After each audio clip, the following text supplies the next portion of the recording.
Hi people. Today I've been hearing a lot about sharing your story as a way, we all have a story of what's led us to be where we need to be. Some of our stories that we have are the biggest reasons for why we do what we do. So I have decided I would share my story of the purpose of where I am for today. Hey Dana, how are you, love? So my story started 13 years ago, which led me to where I am today, and is one of my biggest reasons for why I do what I do. 13 years ago, I was involved in a really bad boat accident. I had been up the river with some really great friends, and we had been there. It was Easter.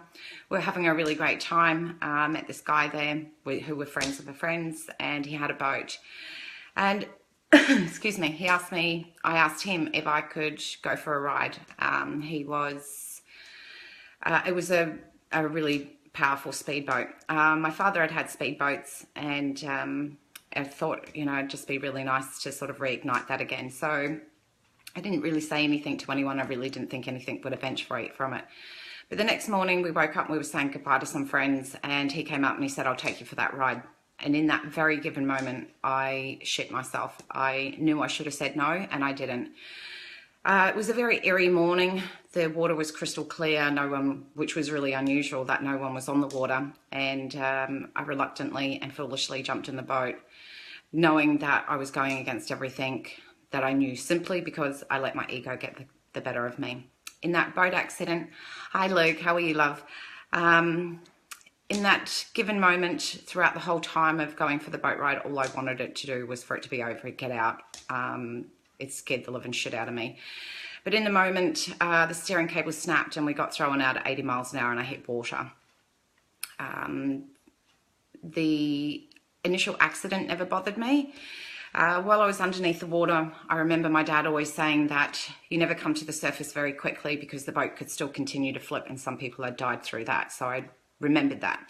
Whilst I was underneath the water, I felt very calm, very, very peaceful. I almost felt like I could breathe under the water. And I remember this voice saying to me it was time to come to the surface, and I was just like, no, I can't yet. I didn't really know how long I'd been underneath the water for. And,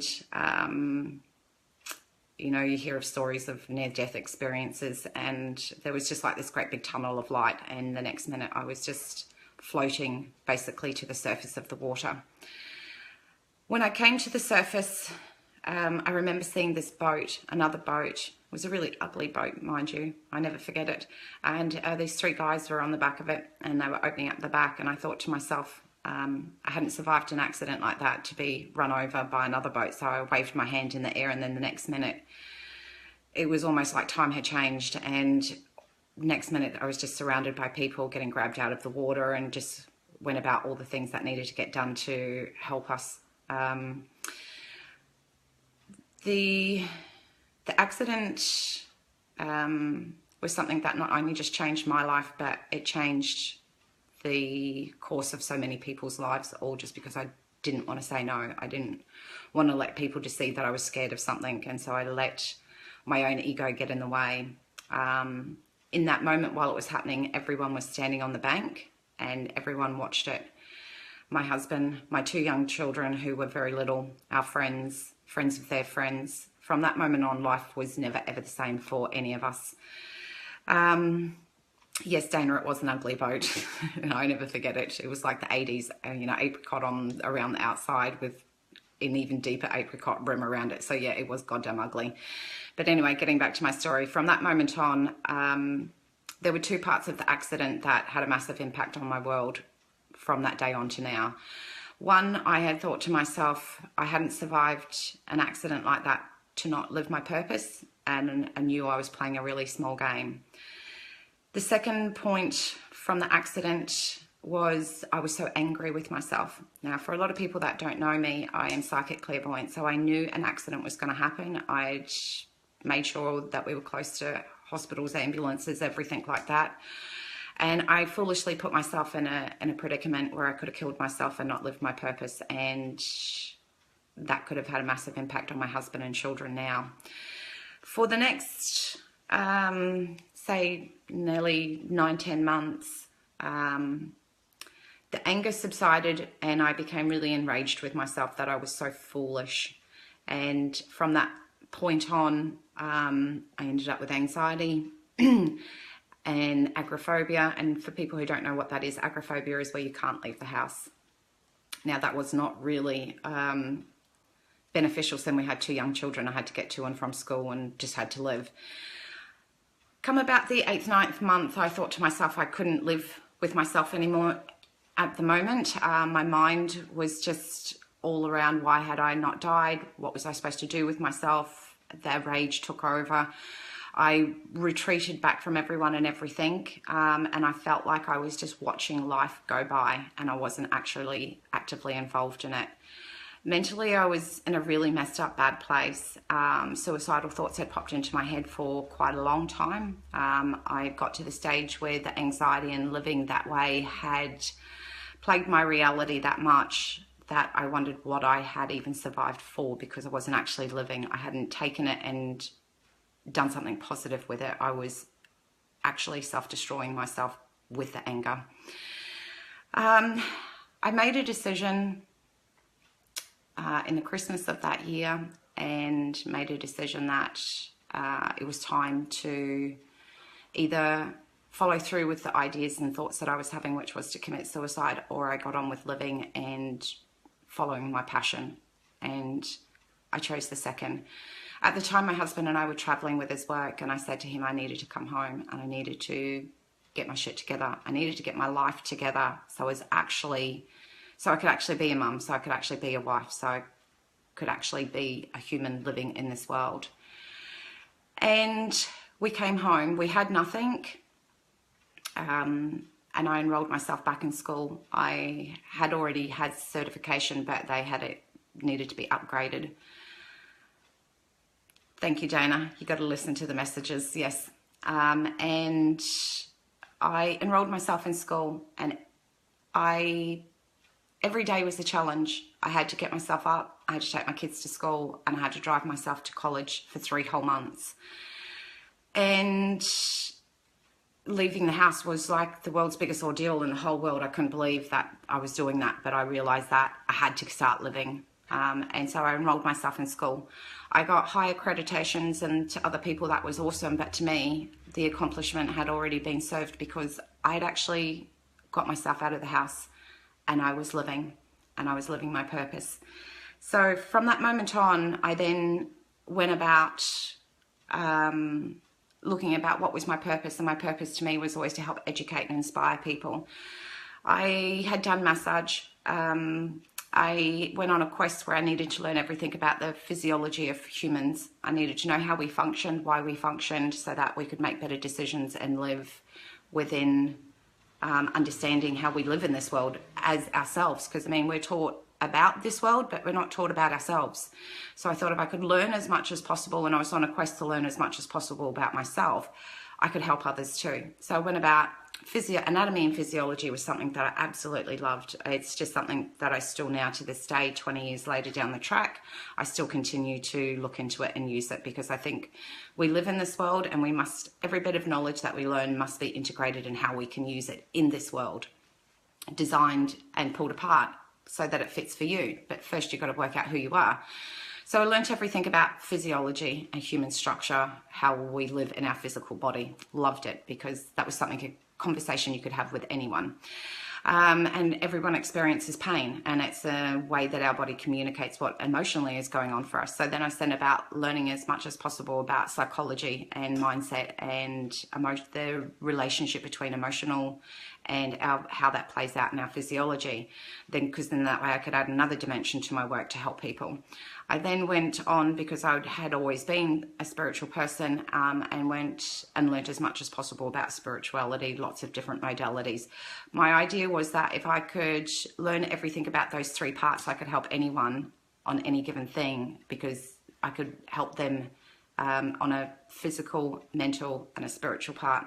That way I could serve a whole person, and each person will come and had come to me for all of these years to coming through different doors. Some people would come in and they'd want to talk to me about massage, but actually, in fact, we were talking about an emotional state, but they didn't want to come in on that way.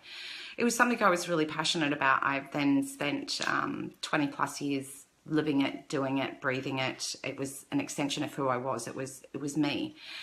Thank you, Dana. I'm glad that I went to school and I overcame that, and I'm pleased I've met you too.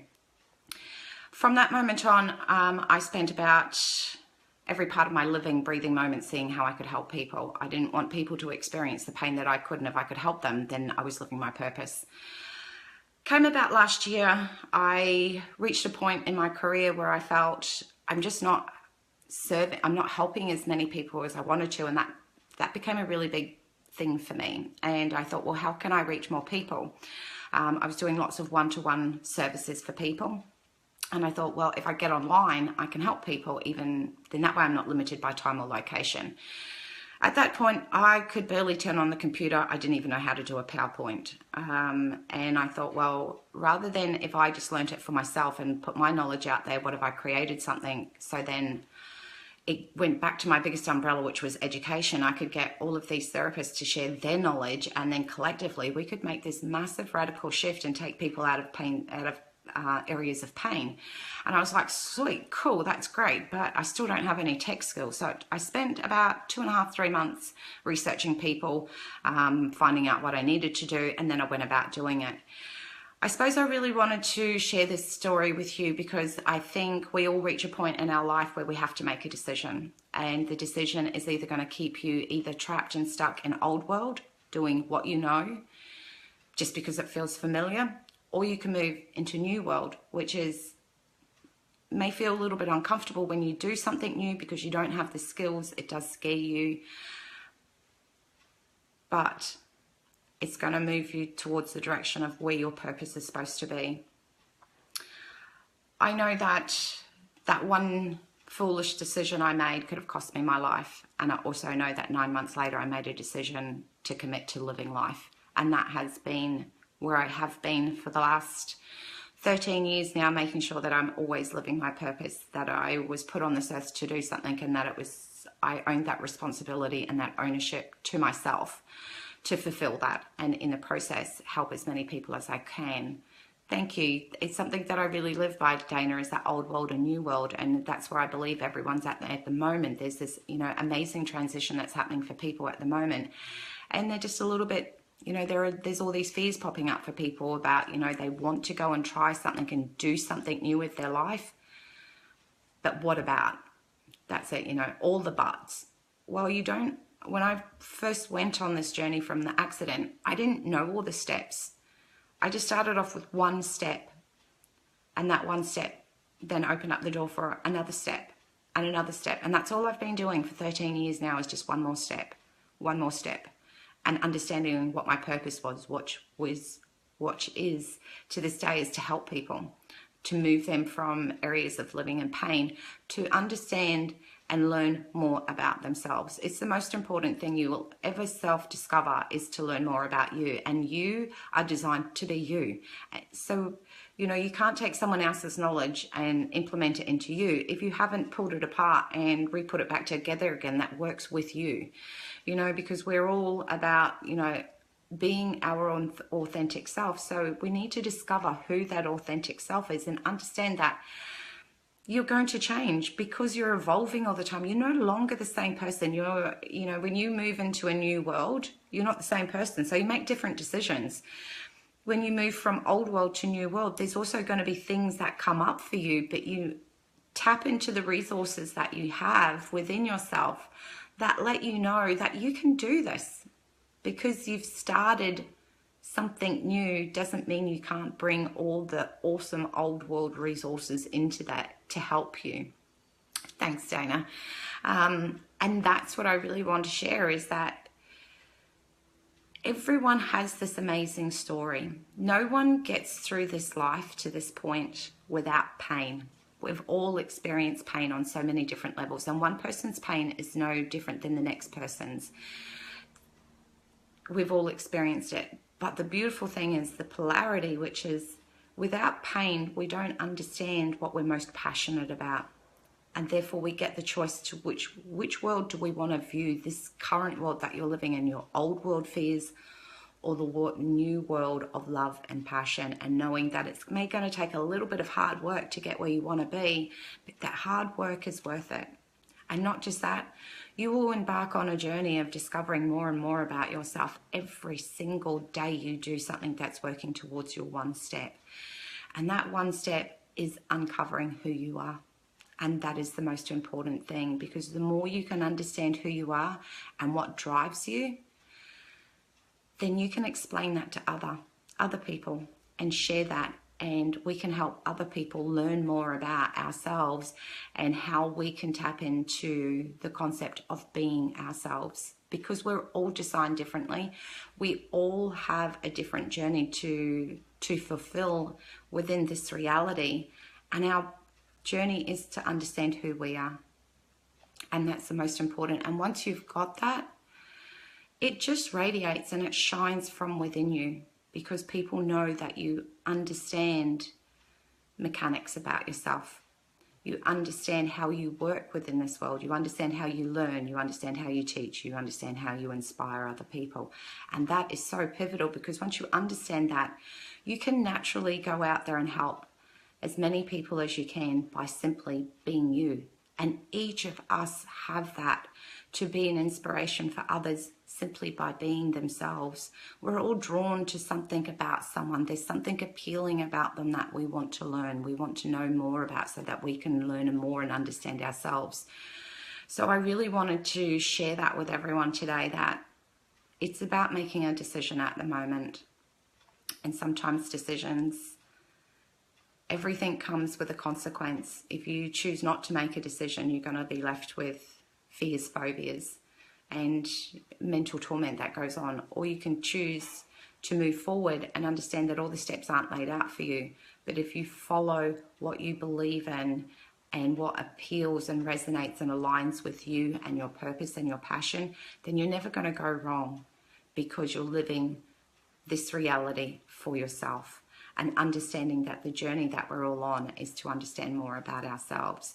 And it's not easy, you know, you uncover some aspects of yourself that, you know, you resonate and you go, that doesn't sound or feel so awesome about yourself, but you get to change it, you know.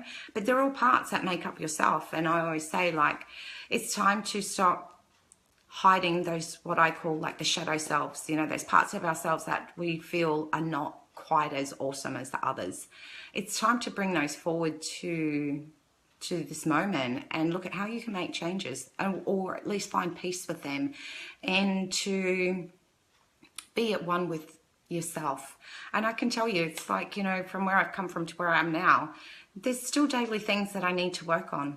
It doesn't mean just because you make that decision that all of a sudden life just becomes amazing. But there is an aspect that becomes amazing because you're actually honoring what feels right for you, and then finding the people that can help you get where you want to be, or finding the resources that you need to do, and then jumping on board, understanding that, you know, it may not be easy, but just because you want something to be easy doesn't mean it's right. Sometimes you learn the biggest things about yourself by being pushed. So long as you're not pushing yourself too hard, there's still got to be a nice balance. And the one thing I learned from my accident was to not let your ego get in the way of making a decision, because sometimes if your ego gets in the way, it is going to stop you from being you, because that's not you. The real you is someone that can connect in and be okay with all parts of themselves, and understand that everything that's happened in your life to this point has been what's shaped you into the magnificent being that you are, and that there's nothing to hide anymore. You know, we hide parts about ourselves that make us feel vulnerable. I've spoken about this story that I've started the video record. It's not something I've shared with people. I have kept that hidden for so long because I didn't want people to know just how vulnerable of place that I'd come from, because, you know, there was a bit of a stigma attached that, you know, well, if you're spiritual and you do psychic, then all of a sudden your life is planned out and it's mapped so much better. It doesn't. You're still a human living this reality. I still have lessons that I need to learn, and sometimes I've chosen to learn them in a very hard way. And the purpose of wanting to share this story is that sometimes we don't have to make choices that make it hard. We can move through life in a real simple way if we understand the flow.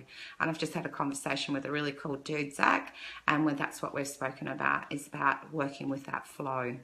And when you work from a state of flow, of understanding that you are exactly where you need to be, then there's no need to push, shove, and force things to happen, because that's only coming from a space of lack and fear. When we work with the flow of who we are, it also means that we're connecting into understanding who we are, how we function, and what motivates us the most. Thank you, Dana, for saying yes. This is something I am deeply passionate about. I think education and the capabilities that it changes people's lives by learning something new. Knowledge to me has always been the most powerful thing in our ability to make choices or decisions. If we don't have all of the answers, we won't make a choice. But when we are educated and someone shares on it, gives us some insight into something new, all of a sudden the world looks different again, because you've got a new bit of information. And then, you learn and you discover and you find ways to integrate that new bit of learning. And then all of a sudden you're at a plateau and you need to learn something new in order to take you to a new learning plateau. So then it opens you to more awareness. And they're all just the different levels of understanding who you are and what's passionate about you and what you feel is your purpose, and understanding that one person's purpose is no better or greater than the other. We were all put on this earth with absolutely amazing qualities, because that's what we were designed to do. We were designed to just be ourselves. We weren't designed to try and be someone else. We were designed to be ourselves. Be okay with that, and then rock that shit out and share it with as many people, because there'll be other people that'll be inspired by you. And that's the simplicity of it, is to understand who you are. And we learn some of these skills, through not so great experiences, but so what? They're all a part of an accumulation that's led you to being the person that you are today. And I want everyone to just be themselves, understand who you are, go on a bit of a journey of understanding who you are, what makes you fun, what lights you up, what makes you passionate. What's something that you will sit there and talk to the cows come home? That's your passion.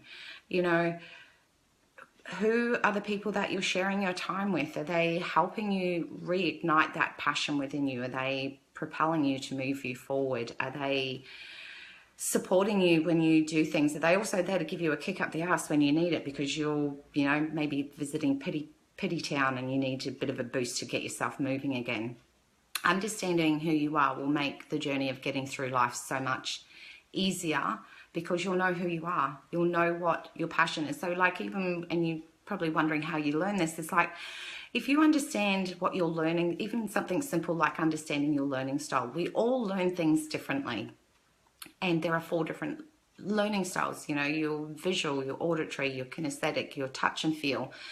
So if you understand what it is that allows you to be able to engage in the content so much easier, it makes that learning experience a much more pleasurable experience for you. So when you learn something, if you're a visual person, you need to have visual things there for you to be able to understand the concept. If you're an auditory person, you're going to listen to things like podcasts, because your learning style is implemented and you can take the action and implement it really quickly through just simply listening to it. Some people have to feel it. Some people have to know it. And how you do that is you know and feel within yourself if it feels right for you. So when you learn something new, if you understand what your learning style is, then you'll understand if your body is giving you a message. Because if you decide to sign up for something and you're someone that needs to know that it feels right for you, if you talk to someone about, let's just say you're buying a course or you're going to go and do a new bit of exercise, if it feels right for you, then you know that you're in your best learning style, and that's something that you can trust and move forward from. If you're a visual person, you need to then go and watch that. If it's, say, like a PT, you need to go and watch their style and see if how they teach is what resonates for you and gets you the results. All of these things are really important when making decisions, is that you understand your style and what resonates for you so that you can continue to take yourself on the best learning experience that you can. So yeah, Dana, you are right. I am so truly passionate. Thank you to everyone that's joined on board. Lee, Anthony, thank you all so much for joining me today. Understanding your learning style helps you be able to make better decisions in the future for yourself, because it needs to resonate with you. And you are designed to be you. And that's the most important thing that you can be in this world, is yourself. It's great to have people that you can admire, because there's elements or aspects about them that really resonates for you, and it's obviously something you want to learn. So learn what they do, bring it back to yourself, pull it apart and put it back together like a Rubik's Cube, put it back together again in a way that will resonate with you, so then you can implement it and feel really, really comfortable with it. So that's the purpose of the reason why I put together this video today, was for people to see that sometimes from my boat accident where I nearly killed myself many, many years ago. Hey Anthony, yes, I am having a great day. It's nice to have you on board. I'm pleased you stumbled across and found this live feed today. So what I was saying at the very start of this video was I was involved in a boat accident 13 years ago. I nearly killed myself, and because of that I made a decision that I needed to live my purpose, and I've spent 13 years making sure that what I was put on this earth to do I fulfilled, because I had a decision that I had to make. And that is where I am today, making sure that I am always living my purpose, always trying to discover and uncover new things about myself, so that I can help other people move from a state of fear or move from a state of pain, because the journey of self-discovery is not something that we're taught. There's a lot more learning around that now. I mean, there's so many great people out there sharing their knowledge, and so that we can help people take them from a state of pain, because we want them to move from a state of pain and be in a state of learning, understanding how they work and how they function, so that we can work with the flow of life rather than being in a state of lack or push or fear, or, you know, the new words at the moment is hustle, hustle, hustle. Well, hustle is defined very differently for every person. Some people really resonate with that element of hustle. And then there's other people that like to work with the flow. Their flow is not as vigorous, but the action is still the same. They're still working towards their purpose. And that's what I wanted to talk to everyone today is about. It's time now to make a decision whether you're going to live your purpose, and how are you going to do that, and how are you going to express that and share that with everyone that you know, to help inspire them, help empower them, help them make a decision to move into their world and live being true to who they are. So the video's nearly really come to an end. This has been something that's probably been the hardest video I've probably had to do ever before in my life, by exposing some of my vulnerabilities. But I want to say thank you so much. I really appreciate each and every person. And yeah, Anthony, yeah, you're a fan of the flow and being effective, that fast cars, cats, guns and money. Awesome, sweet, love it. You know, if you know who you are, it's really easy to have a conversation about it, you know, because what people want is, by understanding who you are, you can build really great connections with other people, because people want to connect in an authentic, on a real level, not on all the great things that you do, but who are you? That's what people want to get to know, because what you do is just an extension of who you are. And it's about having that congruency, that when you meet people and you connect with them, they get to know who you are. They understand what your purpose is, because you can openly share what you are passionate about and love, to be curious enough to discover what someone else is curious about, what's been their learning and what's been their journey of what led them to be there, so that we can build great connections with people. So I've got 30 seconds, and again, I just want to tell everyone I really appreciate you jumping on and listening to this video today. If you feel that this might help people, please go ahead and share it with as many people as you can. And remember, be you.